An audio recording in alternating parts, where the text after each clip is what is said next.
When I was a kid, my father sometimes told me at bedtime that if I closed my eyes and didn't open them for a long time, all the demons would blow away. Yesterday I turned 60, but I still take his advice. Not because I'm sentimental or want to keep the memory of my father alive. I just can't think of a better solution.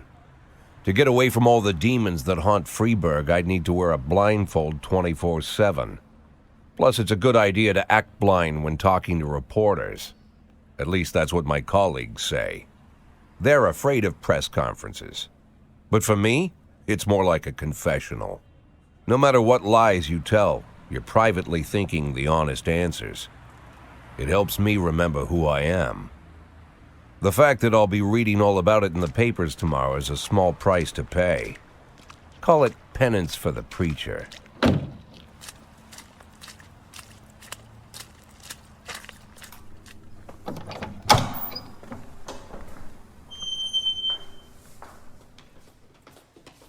This is the first time I'm afraid of those answers my mind has given me. Not because I'm mad I'm losing my job. Though it's true, I'm mad as hell. Not because I subconsciously blame everyone else. Though I damn sure do blame them. And don't even ask me what my next move is. I can't imagine. But even that doesn't scare me. The worst thing is, I know I'm gonna have to do something. And I'll be damned if I know how far I'll go. I may have a lot of vices, but predictability isn't one of them.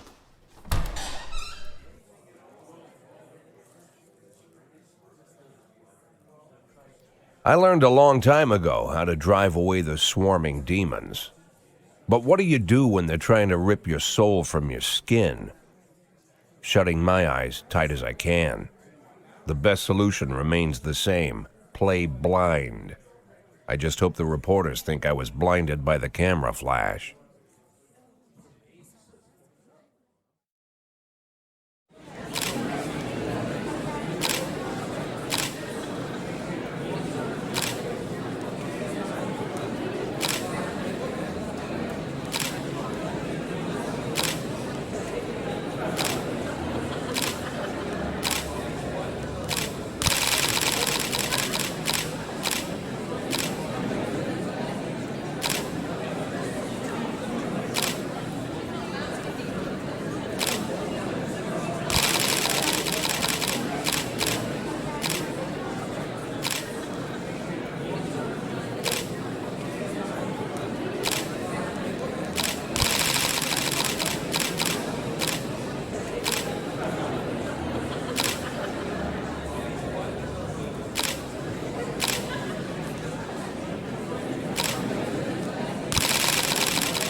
How's the back today, Mr. Boyd? Same as usual. How did the press conference go? You can read about it in the newspapers tomorrow. Don't let anyone in. Even Mr. Kendrick? Especially Mr. Kendrick.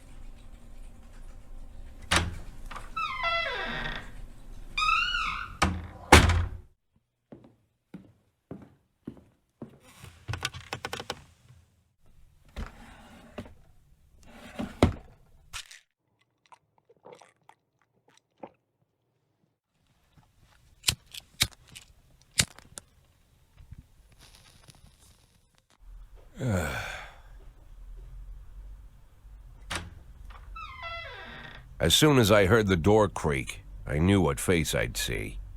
When I tell Emma not to let anyone in, there's only one man it could be. Rude, arrogant, no warning. That's Mayor Rogers in a nutshell. White summer shoes, white socks, white shorts, white polo shirt, and the white smile of a hungry shark. Mayor Rogers enters every room like he owns the place. Even the floorboards under his feet sound like they're creaking an apology. He never shied away from the odd corruption scheme. It's like the devil walks behind him. In the movies, the villains controlling the city play golf with the judges. Rogers plays tennis with them instead. That's about the only difference. Jack, I was hoping to catch you after the press conference. You ran away so quick. There's no smoking at City Hall. No reason for me to hang around. Well, this morning I signed a ban on smoking in all public buildings. Soon you won't be able to smoke here either. Soon enough, I won't be here at all. That's what I wanted to talk to you about. The people of this city like you, Jack. The police chief of all people. Don't betray that, Jack. Don't get wrapped up in any schemes. Sit nice and quiet for the next 180 days, and you'll be remembered as a hero. That's the only thing that you still have left. Be the hero. Then how am I supposed to scrape together a retirement fund? You had a million chances to secure a luxury pension, one that even I would have envied, although I've never set aside any money for myself. I'm not planning to retire anytime soon.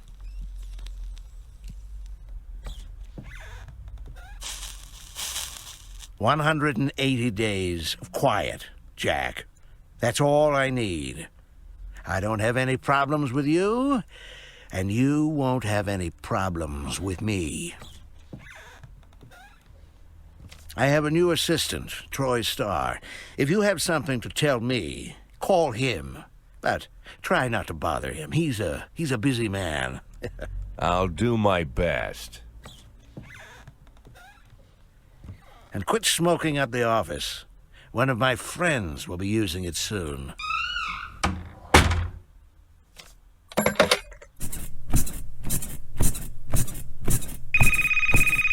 Oh, I'm sorry, babe. Only the mayor has this number. Mr. Mayor? Yeah, is this Troy Starr? Yes? Go fuck yourself, Troy Starr.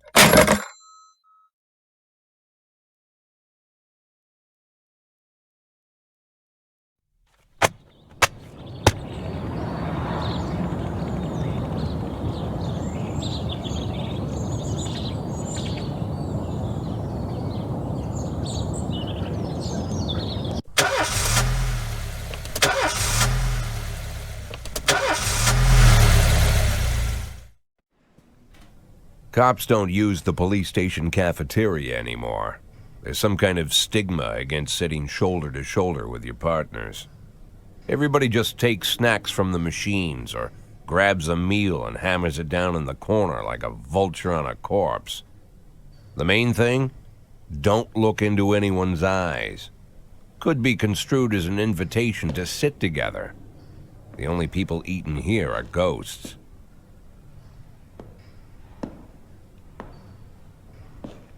My deputy, Francis Kendrick, he recently became one of those ghosts, the subject of one of the most devastating corruption scandals in the history of Freeburg.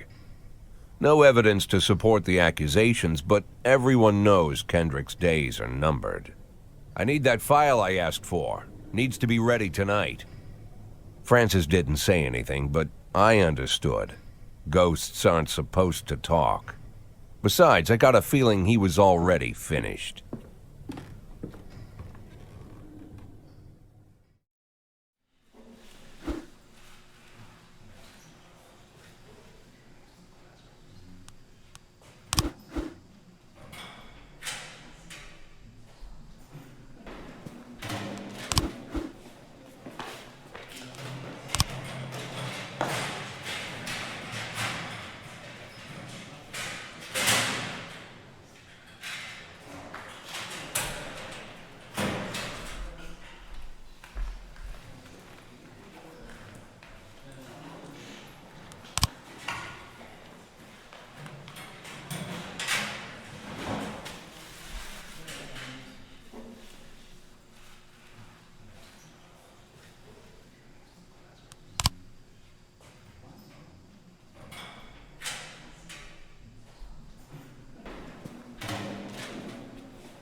311A in progress.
Got a situation here.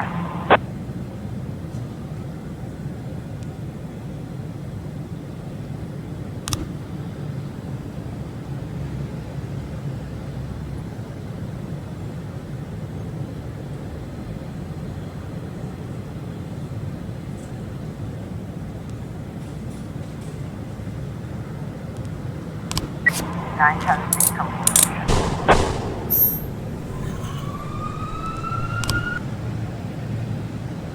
311A complete.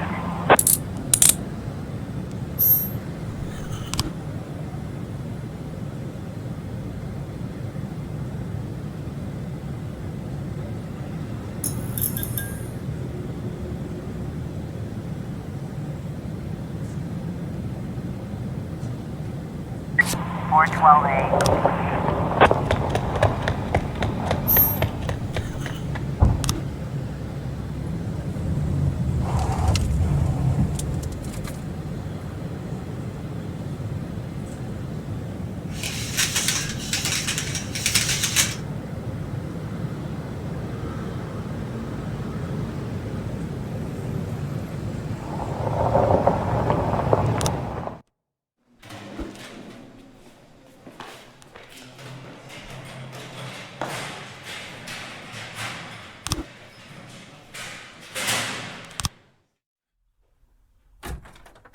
Used to be, when I asked Kendrick to stay late at the office, he liked to grumble and crack wise. Nowadays, he doesn't have the strength for it. Slumped shoulders, blank stare, wrinkled skin. The past few weeks, I don't hardly recognize my old friend. In his younger years, he reminded me of a gallant royal officer in an old Kipling story. Kendrick isn't just crumbling under the weight of the public pressure, but from the shame of it all. Internal Affairs raided the library he inherited from his grandfather, hoping they'd find buckets of cash stashed in the pages. Heard about the look on his face, the fearless policeman standing helpless in horror. I've known Francis for 30 years. The past 20 years he's played loose with the law. And I know that at a certain point every stolen dollar brings more misery than anything else. Probably sounds crazy, but I sympathize with the guy. What can I do? Your friends are your friends, and these are the waters we swim in. Called all of the people on that list today. Now they know you're in business, so you could get a call from any of them. You don't need to worry about any of them. I've cleared them all. And what kind of business are we talking here? It's nothing too serious, just like you asked. Should be just a few small favors. Payments will vary depending on the situation and who you're dealing with. How much are you looking to earn? $500,000. $500,000? Why not a whole million? Because everybody wants to take $1 million. Figured I'd try something different. $500,000 in 180 days? Well, you could earn it all above board if you netted all the big fish and hit all your bonuses. Never knew you for a fisherman. Well, you never got into my business, and I'm not trying to get into yours. But be careful about bringing in any other cops. Sooner or later, they'll put the finger on you. And one more thing, Jack. I remember what you said, but I should probably add one more name to that list. Christopher Sand. Sand. Christopher G. Sand. Everyone knows the name, but few could tell you who he is. The old man stays away from the spotlight. Always wears old-fashioned jeans and knitted sweaters. Gives to charity. Rarely attends social events. An avid hunter, I hear. Even dabbles in poetry. You'd never guess he's the head of the oldest and most powerful gang in the city. Goes back as far as his great-grandfather. And Sand is strict about following the old rules. He rarely involves himself in commonplace murders and robberies. Hardly needs to intimidate anyone to get his point across. The people who work for him each have their sphere. They provide protection where needed, even work with the authorities when they want to make a deal. Meanwhile, Sand pulls the strings without getting his hands dirty. People sometimes mistake his quiet approach. A couple years ago, an arms dealer decided to expand its business without asking permission, and his whole family paid the price. In 4 weeks, Sand killed 31 people. Old men, women, even a few teenagers. And Sand's people made sure every paper reported it. Frank, I don't want to hear you say that name again. Jack, please, listen to me. I'm in with these guys. We agreed, Frank. That's not the kind of business I'm into. I don't go there. Never have, never will.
1111B in progress.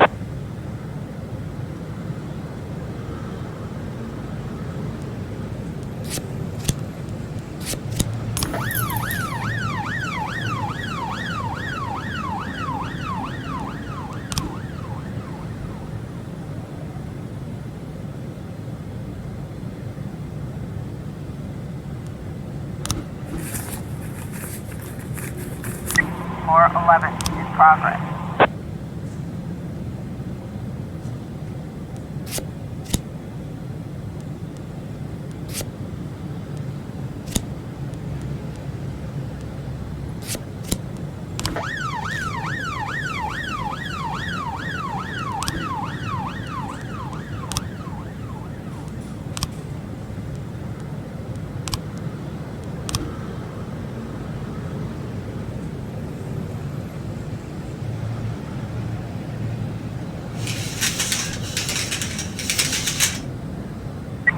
got a situation here.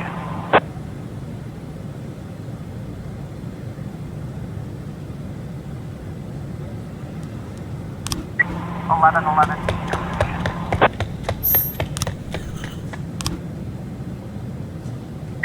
411 complete.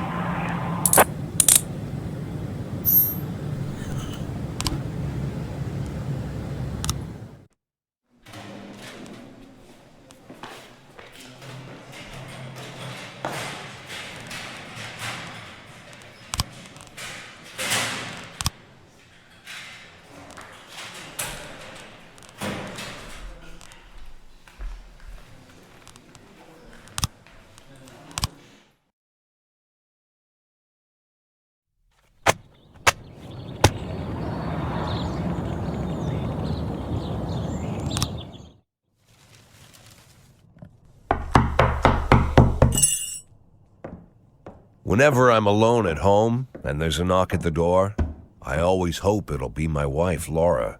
She's always forgetting her keys. Hello, my name is Steve, and you're Jack Boyd, is that right? To get to my front door, the Bible boys walked about a mile from the local bus stop, jumping over mud puddles and skirting a couple of landfills. Laura doesn't go in for religion either. But according to her, these brave lunatics with their fake smiles deserve at least a minute of attention. She patiently listens to them, asks them questions, regales them with pastries, and never once dropping a hint of condescension. When I watch her do it, I've got to admit it gets me. I'd have hugged those boys, sat with them on the porch, and lit up a cigar. But a month after Laura left, all I could do was quietly ask them not to bother me. Today I'm a little rougher still. Shut the door on his nose this time. Another couple weeks at this rate and I'll be greeting anyone who comes close with my service pistol pointed towards the sky, ready to fire my warning shots. In my life, even the basic stuff never goes like it's supposed to. Normally, when a wife is going to leave home, she'll make a scene or at least sit everyone down for a serious conversation. But Laura just disappeared. The children in the stories always stand on the side of the mother, but all three of our sons supported me. The in-laws always blame the husband for making their daughter unhappy. But now Sally, Laura's mother, well, we sort of have a pact. The fellow Laura ran off with is young enough to be her son. I hear he's 30 years old. Of all the possible information a man can know about his wife's lover, I get hit with that. Fortunately, Laura's mother doesn't like the way it sounds either. Sally figures this guy just thought he'd have some fun with a mature woman, but he'll be back chasing college girls before the year is out. So we have an agreement. Sally's going to track down Laura and try to reason with her, and we'll arrange a meeting. Meanwhile, I'm supposed to not do anything stupid, which of course means anything at all. It's a crazy situation. I'm the police chief, and the person I'm trusting to find my wife is an old woman armed with a phone book. But I can't afford to lose Sally as an ally. So for the moment, I had to swallow my pride.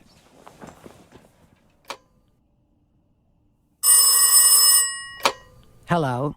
Mrs. Markham, this is Boyd. Oh, is there any news? That's what I wanted to ask you. Have you found anything? An address, phone number? Have you spoken to her?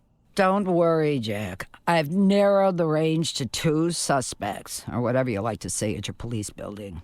At my police building, we find people faster than a funny old woman chirping on the phone with my wife's girlfriends. Oh, you're an old man, Jack. Come to your senses. They'd give us straight odds on the street. But I've got more energy, Jack. Maybe you think I'm a foolish old woman, but I go to my book club, argue with the girls about Byron, and it gives me energy. I talk to my dogs, and it gives me energy. And you have nothing, Jack. You don't even have a hobby. You got no passion. It's why Laura left you. Let's not go back into that, Sally. Find my wife, and we can discuss my hobbies later. I'm waiting for your call, and my patience is running thin. Laura, if you've stopped loving me, I'll let you go. I can't expect the impossible from you. Just don't let me die out here, okay?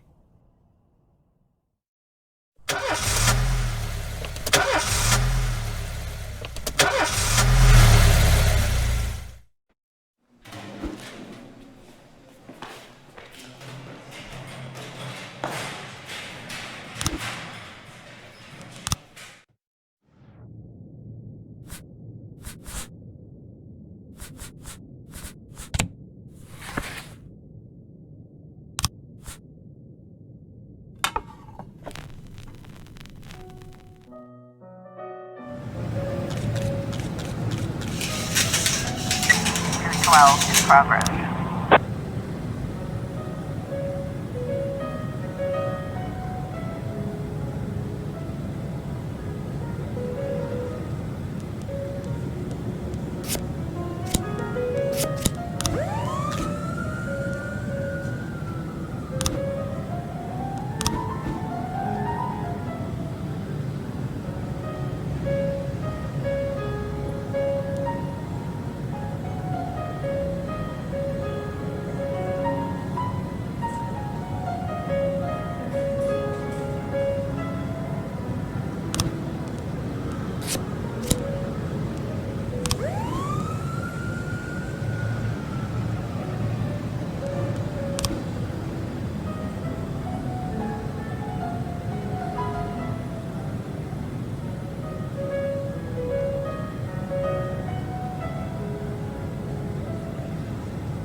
B in progress.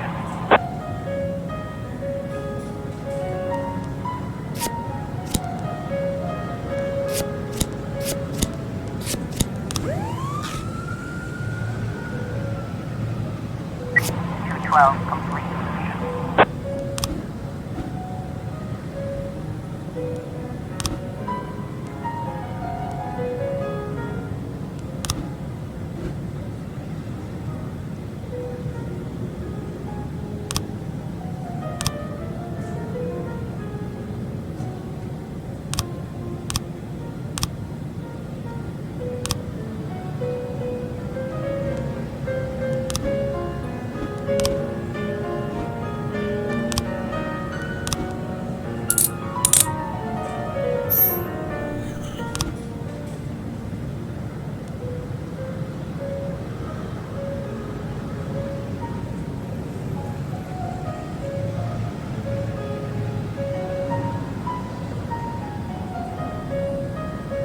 1210 in progress.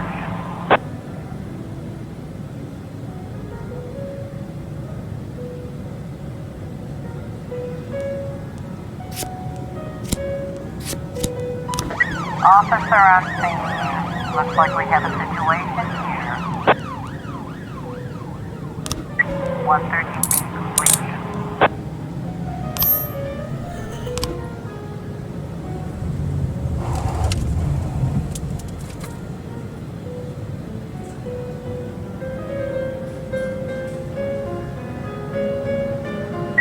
Ten complete.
A in progress.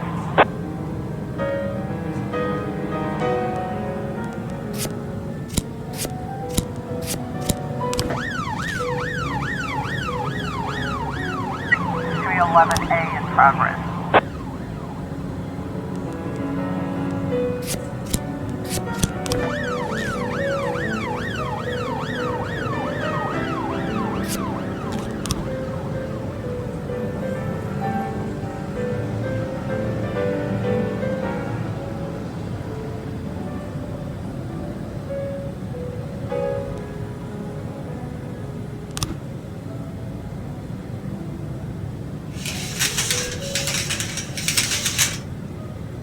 Officer on scene. Looks like we have a situation here.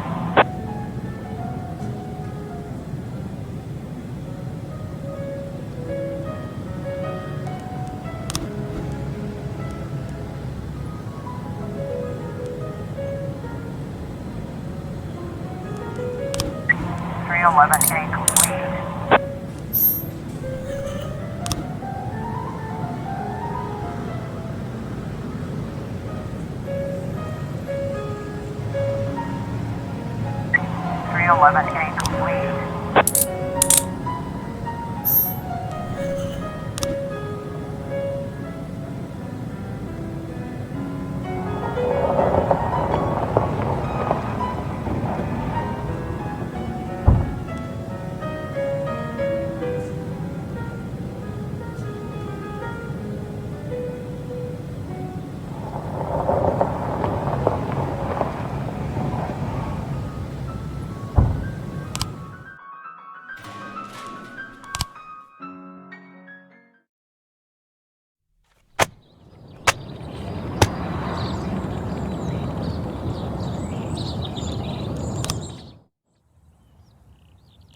Why would a man need a barn?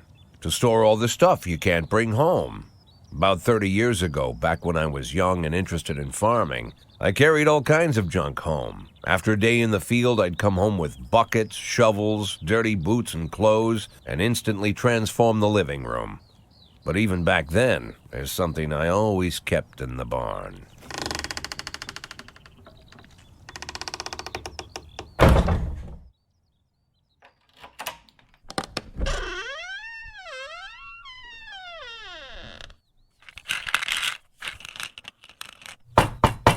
I stopped keeping my pills inside the house because every time I was about to take a triple, someone would knock on my bedroom door.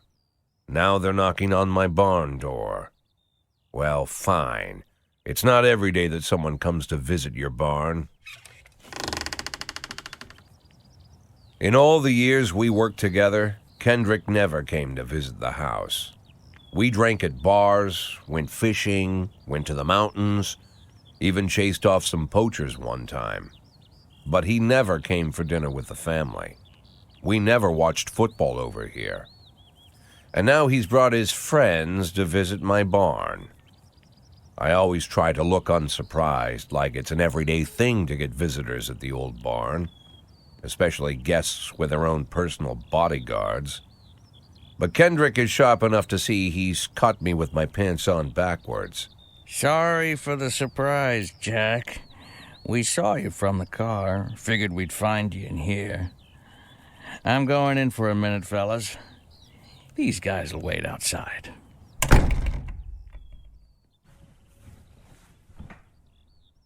How long you been dating the lover boys? They're Sans people, Jack. Yeah. So now you're appearing in public with members of the Mafia? Jack, I'm leaving tonight. More like fleeing. Jenny and I are taking the girls and making a run for it. Probably won't be seeing each other again. I've got new documents, a new name, a new life, everything new. The papers say you're still working your last week for the department. I've got to get out today. I won't be getting another chance.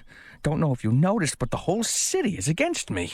You told your Mafia friends about your plans. Jackie, if I don't fix everything with them in the next few hours, they're going to kill me. And not just me. My family, my relatives, God, Jack, I don't know who else.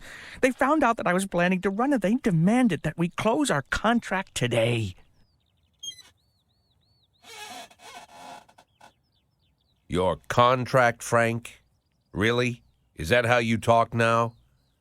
Maybe you should call in the lawyers to straighten all this out. Now is not the time, Jack, please.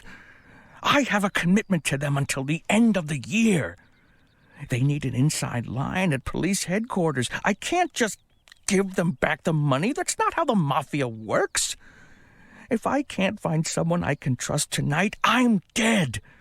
You know me, Jack. I wouldn't ask you if I wasn't afraid they'd cut my daughters to pieces before sunrise. He's the damn fool who puts his daughters in the crosshairs in the first place. Anyone in my place would have dressed him down good. But I didn't want to pile it on. Fate's already got this guy's soul in the grinder.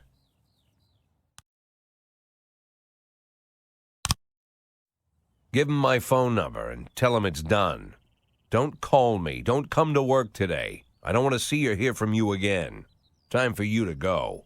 Jack, Get the fuck out of my nice, cozy barn, Frank.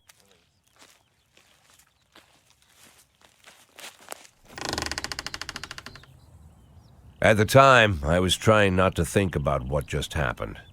It was almost too much to take in. I'm probably the most popular police chief in the history of the city, and I have to admit, I've thought about that more than once, sometimes with a little pride even. In one of the features they wrote about me in the papers, they said it pretty plain. He catches the criminals. Believe me, high praise like that is unheard of in Freeburg, especially for a cop. And here I am, the person who catches criminals, and I've agreed to help the mafia, or I'll come home to a bag stuffed with my kids' body parts. Right before the last hammer falls. Hey, remember that cop who caught criminals?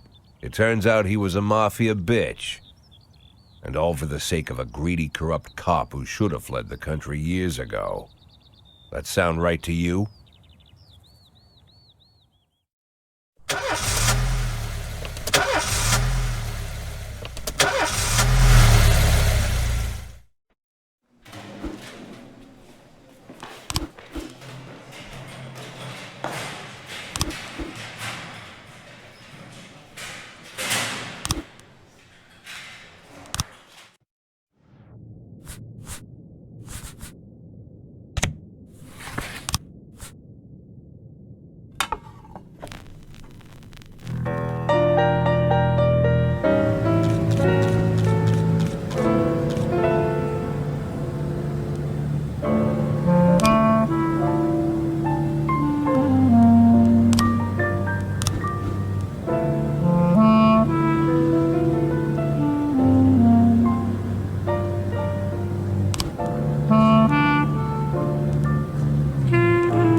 Progress.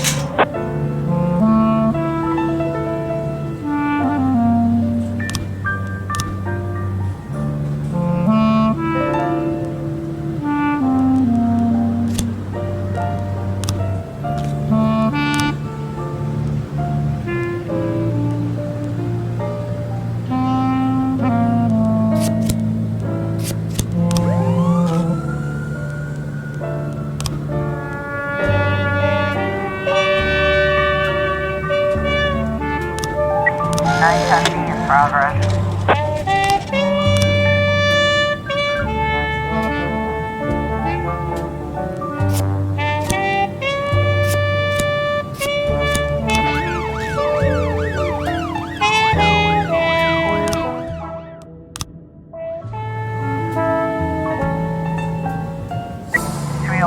A in progress.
progress.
Twelve complete.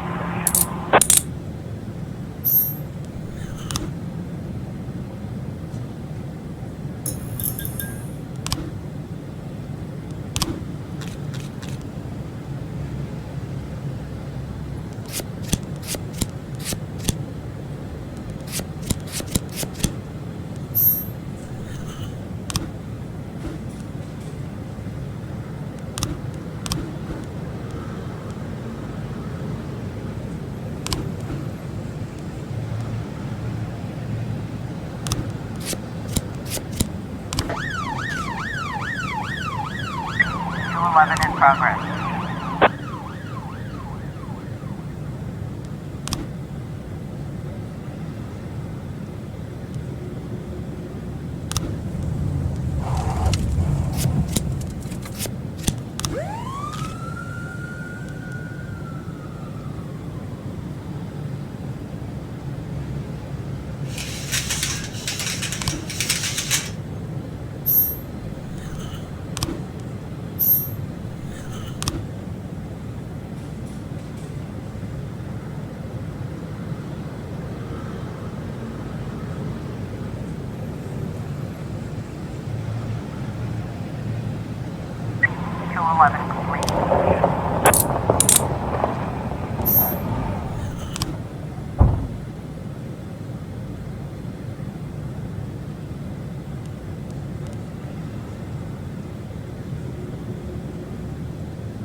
Mr. Boyd, there was a man here earlier.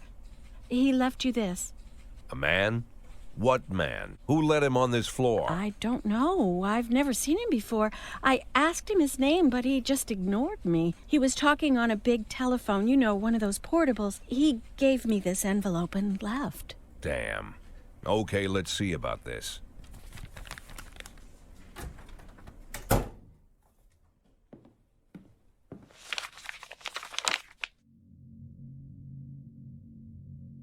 Of course, they could have shot them the second they took the photo. But I knew Kendrick and his family were all right. Either way, the message was not that they got out. It meant that I was in. My servitude to the Mafia had begun.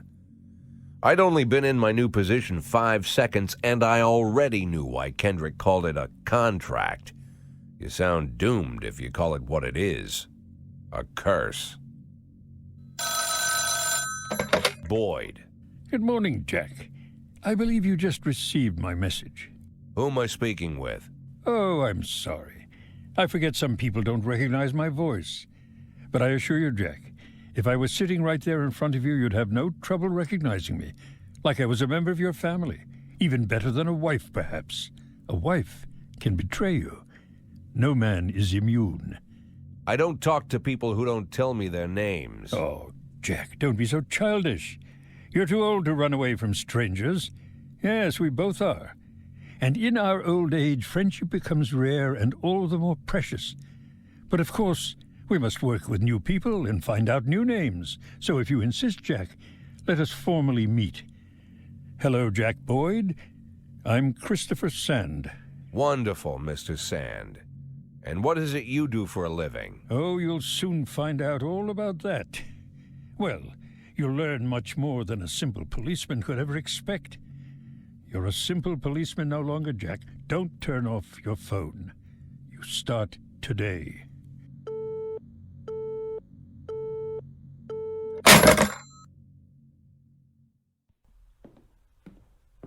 Eight in 10. It's been my go-to principle since my first day on the job. I've got to let my colleagues hush up what they need to, 2 out of 10 times, so that they'll help me with the remaining 8. 80 out of 100, 800 out of 1,000. I'm proud of those statistics. It's not so bad for Freeburg, right? But now I just officially became a mafia whore. I'm supposed to be fearing for my life, for the lives of my wife and children. But the only thing I can think, what's going to happen to 8 and 10?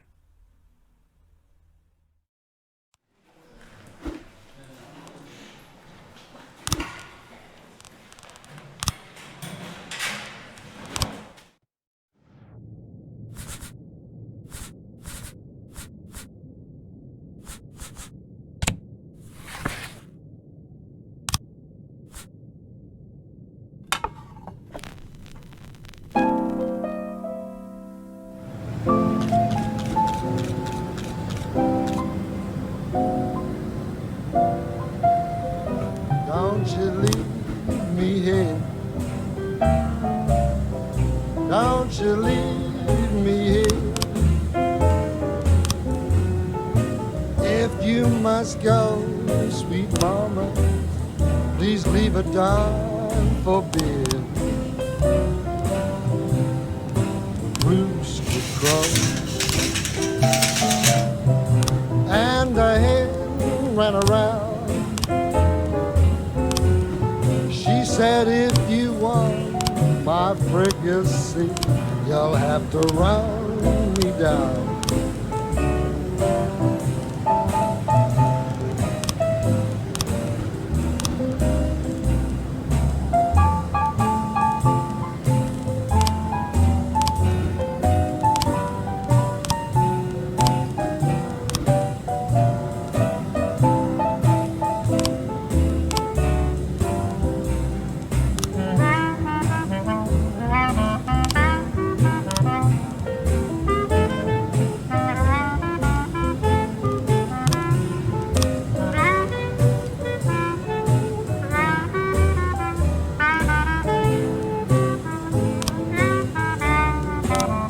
I'm Alabama bound,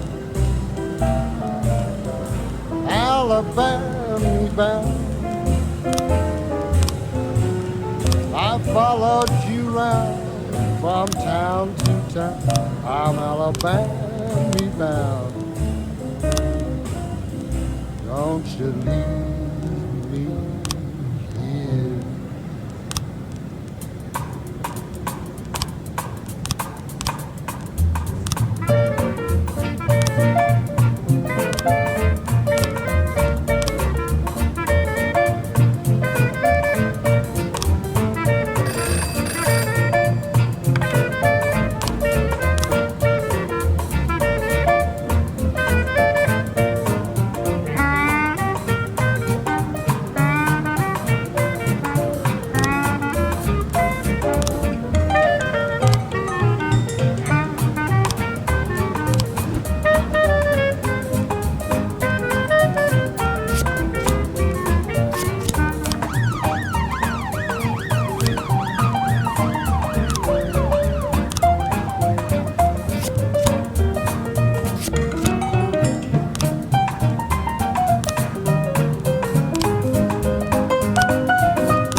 Looks like we have a situation here.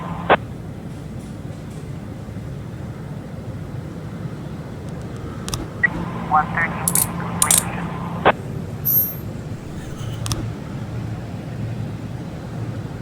710A in progress.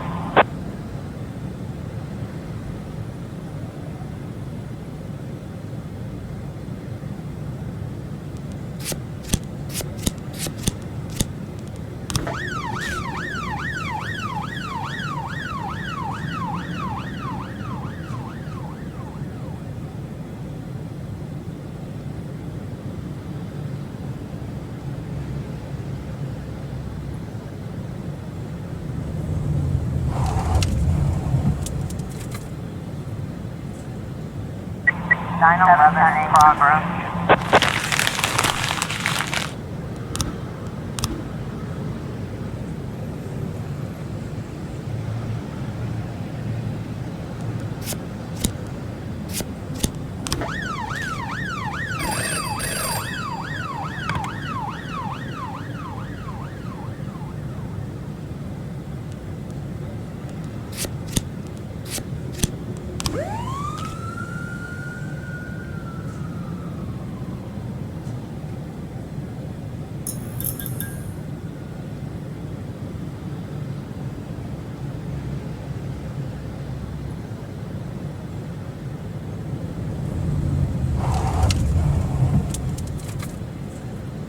Nine 11 complete.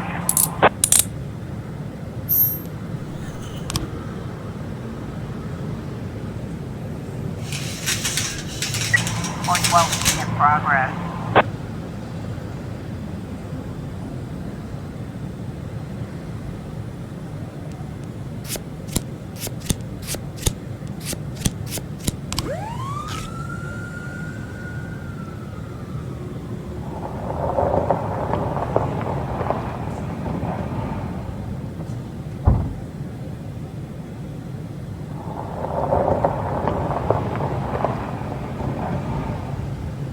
Officer on scene. Looks like we have a situation here.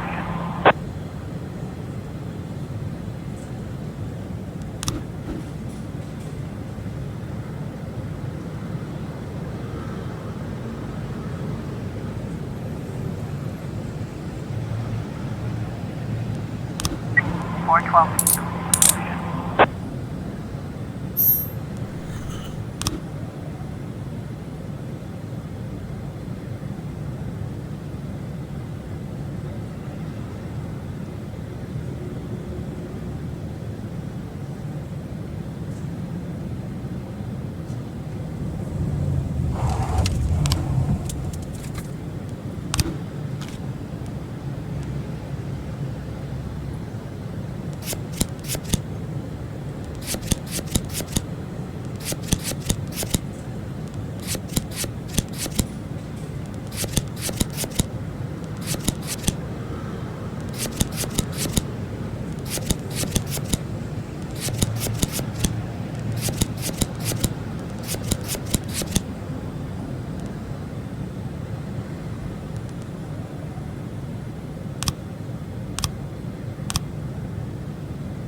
The people of Freeburg have built up a tolerance for the petty horrors of modern life. You'll never see crowds gathering around a beaten passerby. Folks rarely even slow to gawk at a car accident. And street theft doesn't turn heads anymore. Been a long time since people got worked up about stuff like that. So when I ran into a troubled crowd on the way to work, I knew there was something serious going on. Something bad enough to knock these people out of their daily rhythm.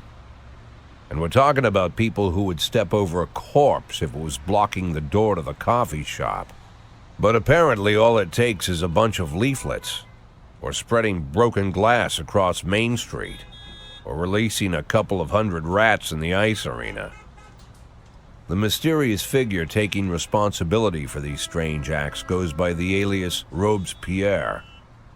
Nobody knows who he is, what he wants, or what all this adds up to, from the buckets of lard spread on the sidewalk to the front door of City Hall covered with ostrich feathers. But this strange cross between childhood pranks and cheap theatrics has got the people all worked up. Everyone understands when some Freeburg crook satisfies the basic human need to rob and kill. But when someone steals a lion from the local zoo and locks him in a cell below the courthouse, the people start asking questions. Myself, I kind of like this Robespierre. It's not just the pranks he's pulling or his green bull's head emblem. I just like his funny nickname. Robespierre? Really? Who does that make me? The Marquis de Lantenac? I don't think so. In the old books about revolutions, I fancy myself the old gunner who goes off to war with a bag of damp powder.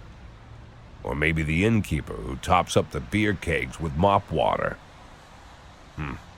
It's something to think about.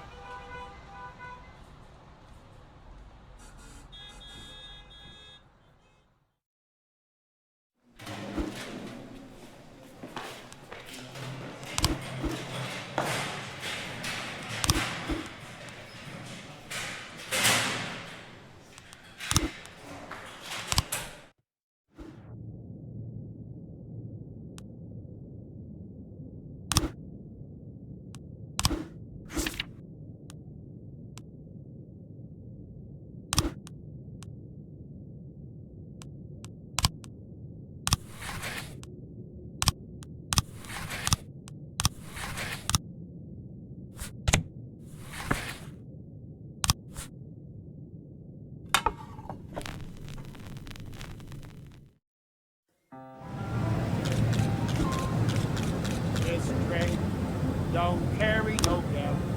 This train. This train don't carry no gamblers. This train. This train don't carry no gamblers, no crap shooters or midnight ramblers. This train don't carry no gamblers. This train.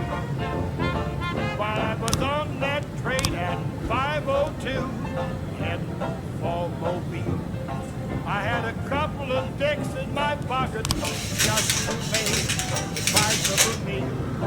Well, I threw them on the blanket and they started doing the tricks. I was on that train at 5:02, they threw me off at 5:06. Well, this train don't carry no gamblers. This train don't carry no gamblers.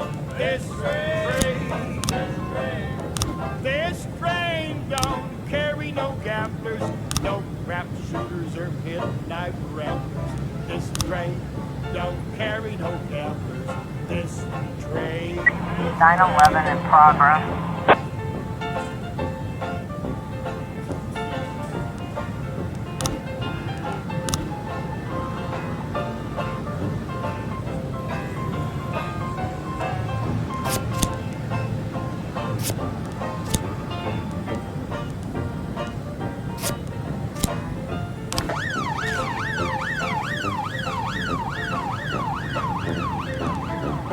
On my way to the Mississippi when a gal got on the train. I sat right down beside her and she started to complain. The conductor caught the action. It was somewhere near St. Joe.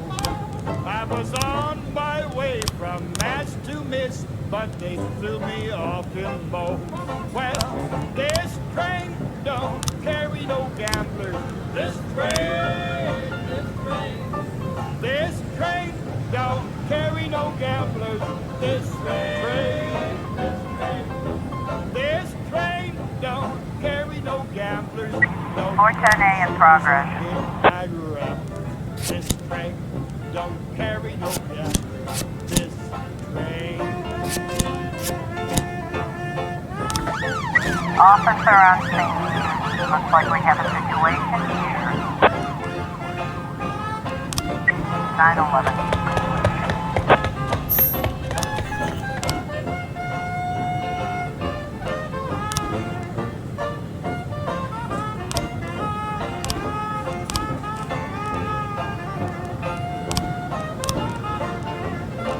When I encountered a gal on the Santa Fe, my trip came to an end. I said, "Miss, on a lonely train like this, a guy could use a friend." Again came the conductor. Again I was cut off. He said, "Pal, I don't know where you got off, but I can tell you where you hit off." Well, this train don't carry no gamblers. This train don't carry no gamblers. This train don't carry no gamblers. No 410A complete. This train don't carry no gamblers. This train.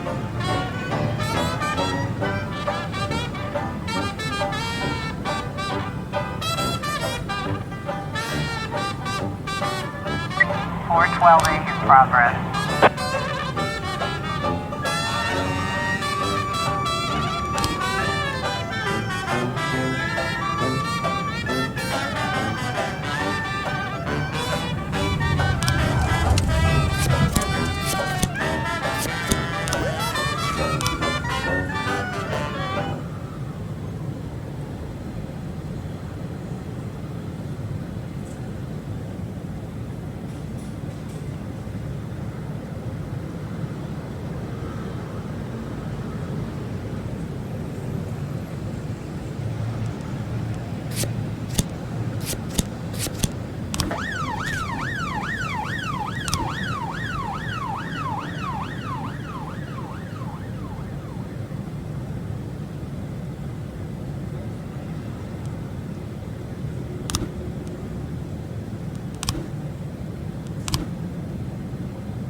In progress.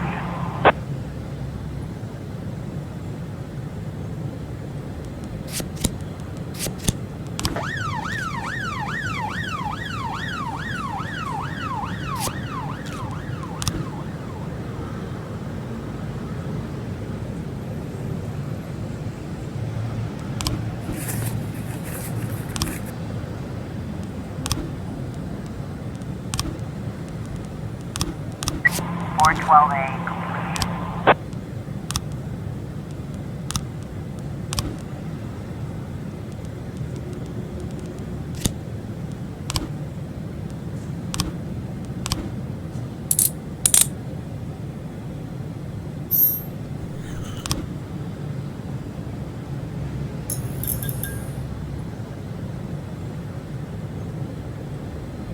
We've got a situation here.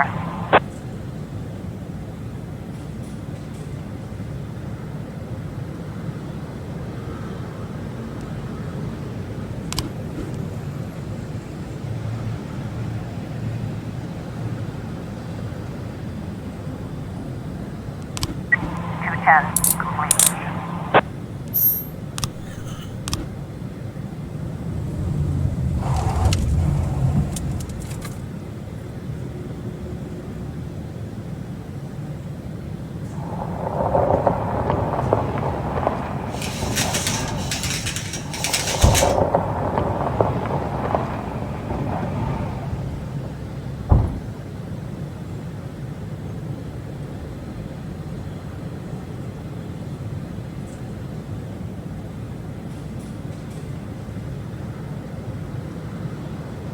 911 in progress.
710A in progress.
In progress.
In progress.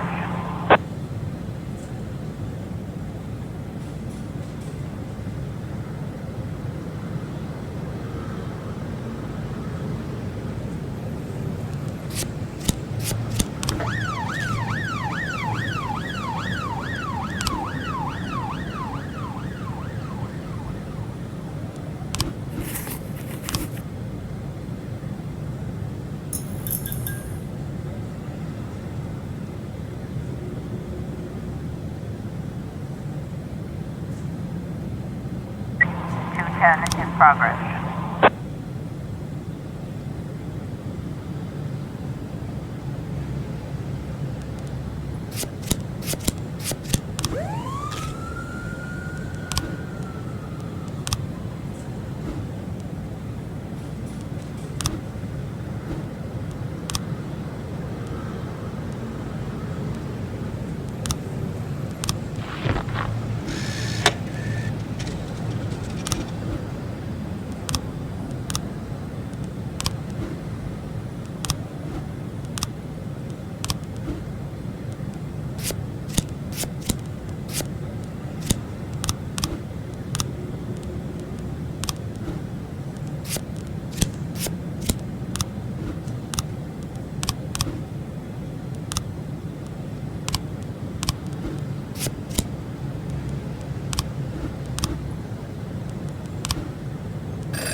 got a situation here.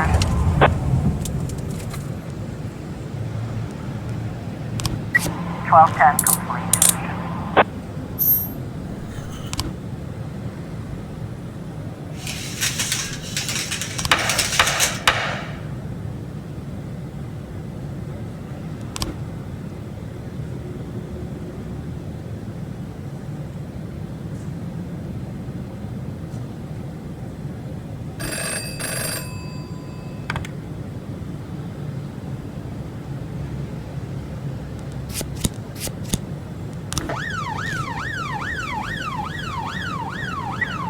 I was trying to raise TN1, Sergeant Hotspot. 210 complete.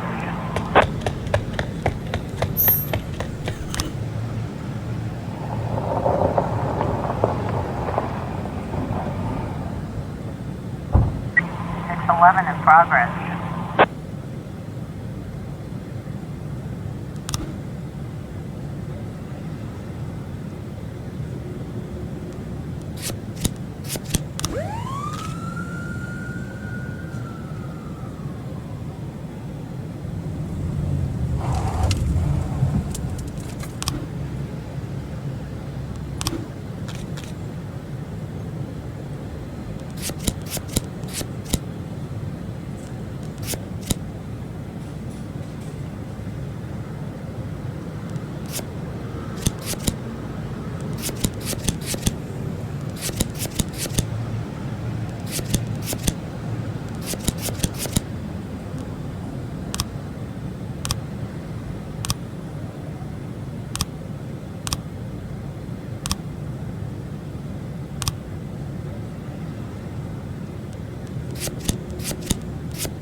Officer on scene. Looks like we have a situation here.